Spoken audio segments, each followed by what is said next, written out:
Hey everybody, welcome back to my channel. I hope you're having a great day or a great night depending on when you're watching this video. What I wanted to do, since I've already written this out a few days ago, I thought I'll go ahead and make a video because I do get paid on Wednesday.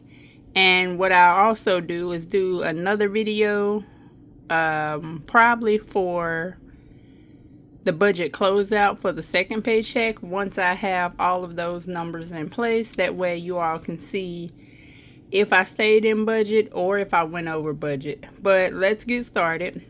So when it comes to the monthly budget, I did budget off of $3,000 even. So if we do a pre-budget, that would mean my income would be about $1,500. So that's the number I went with. And here are all the bills. And I do just have a paper towel over here just covering up some stuff.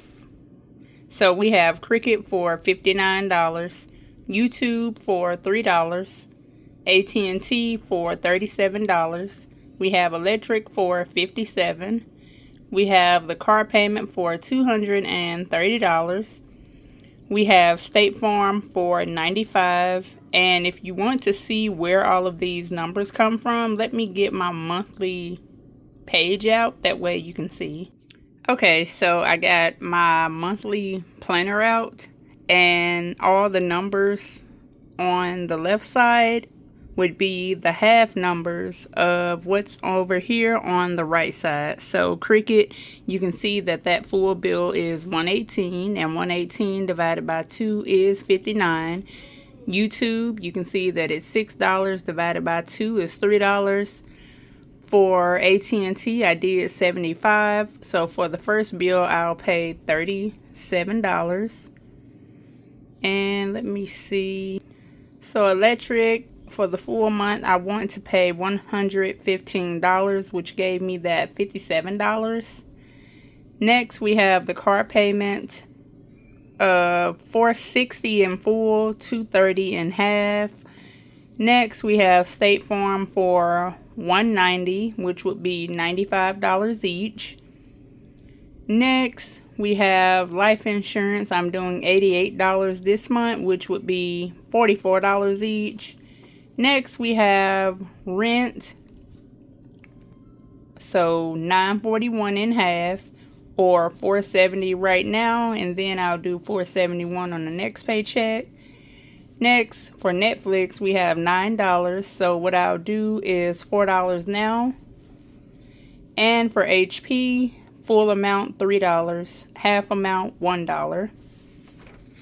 So when I went through, got everything totaled up for all the bills in half, that's $1,000. Let's talk about that debt. So for debt, remember the $25 for Leaders Credit Union would be due first on the 17th. And I get paid Wednesday, so I decided to send that whole amount. For Navy Federal, the amount of $147.53 equals to about $73.53 per paycheck. For Capital One, that full amount is $127.12, which equal to about $63.12 altogether. So for debt, I'm paying $161.65. For the amount that I'm going to save for the month, I just want to save a minimum of $100. Anything over would be considered extra to me. So $60 to Ally, $40 to SoFi. For the paycheck breakdown, we have $30 to Ally, $20 to SoFi for $50.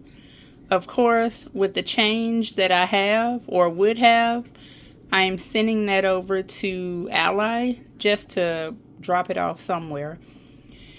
Next, we have my variable expenses. So for the month, for the variable expenses, this is what everything sort of looks like.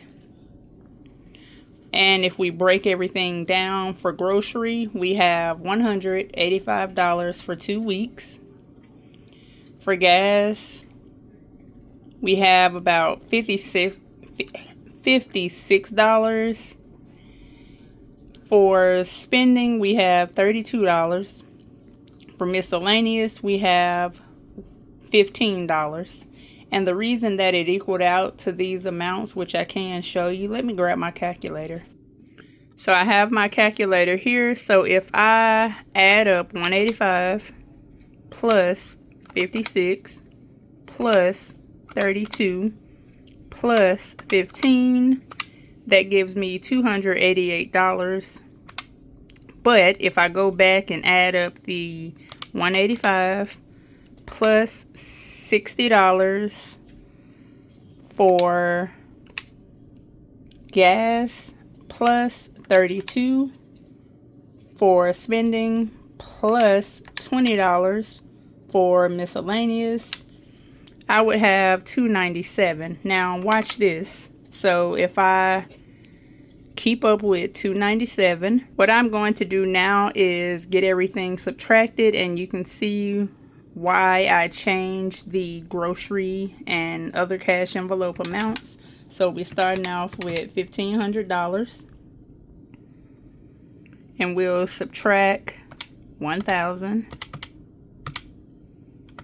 We'll subtract $161.65. That left me with $338.35. So what I'll do is save $50. Whoops. 0.35, which leaves me with $288, which I have $288 here.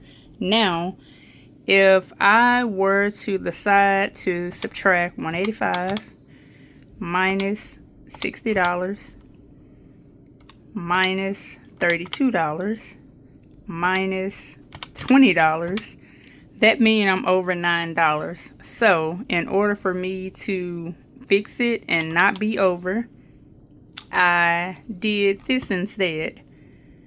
So $288 is what we had left.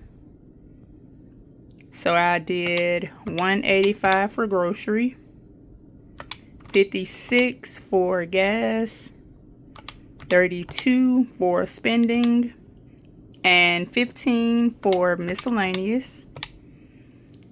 And that's why I have it written out like this. That way I can see what the actual budget would be for the cash envelopes. So overall, here's my cash envelopes for the next 2 weeks. Again, I do get paid on Wednesday.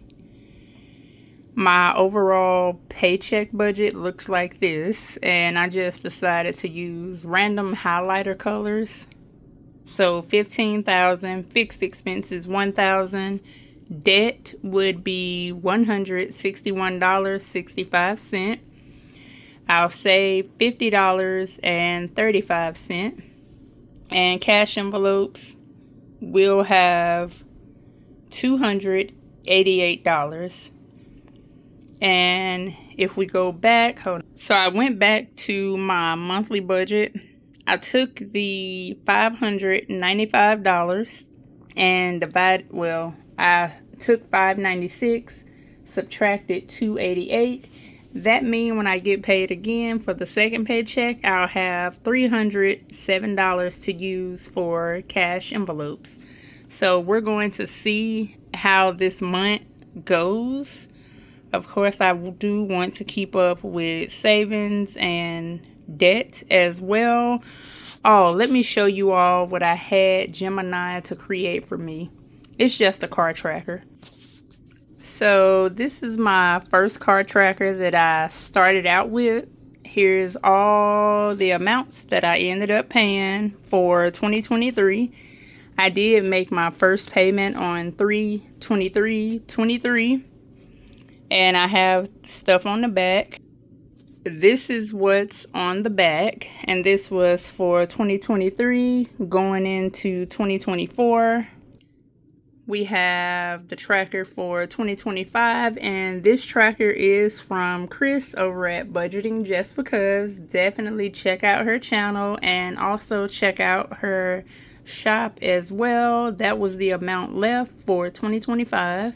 This is the 2026 tracker that I've started, and looks like I left off on June writing everything down.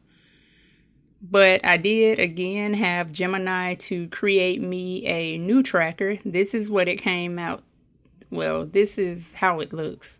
I don't know what I was trying to say. So going forward, this will be my new tracker. I did add my name to the bottom, so I have a new one, but it still sort of looks like this. So I have what I currently owe, and this was as of the 3rd, so I owe $12,073.40, interest rate 5.44.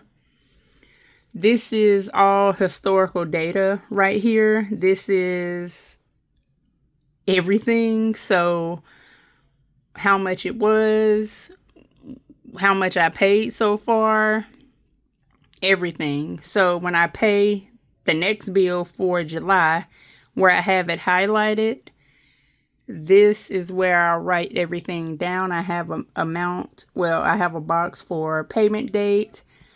It asks me what did I pay, principal or interest, which normally when I pay the car payment, it will tell me exactly what went where with the amount, principal paid, interest paid, remaining balance. And I do have a spot for notes at the bottom where it says paid off $28,509.77 within 3.5 years.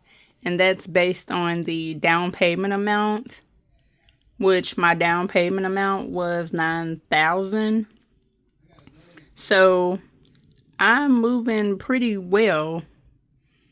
At least I think I am, because I've only been paying on my car for 3.5 years.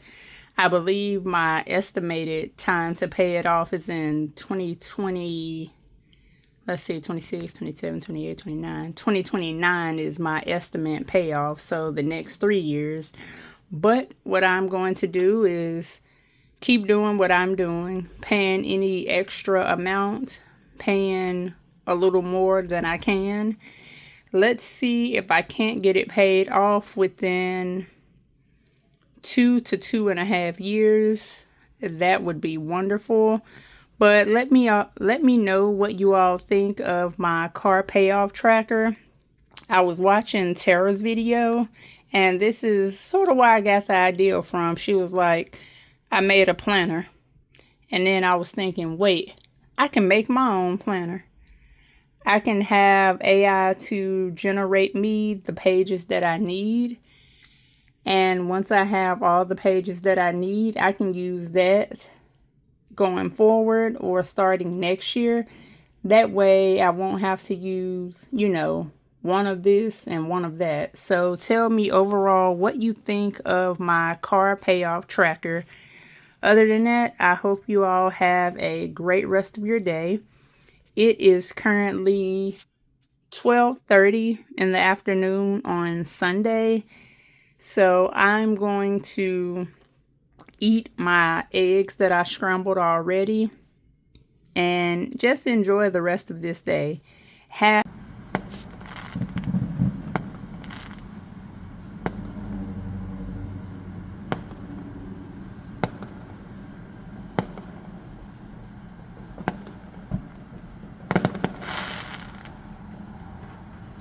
a great rest of your day. Bye.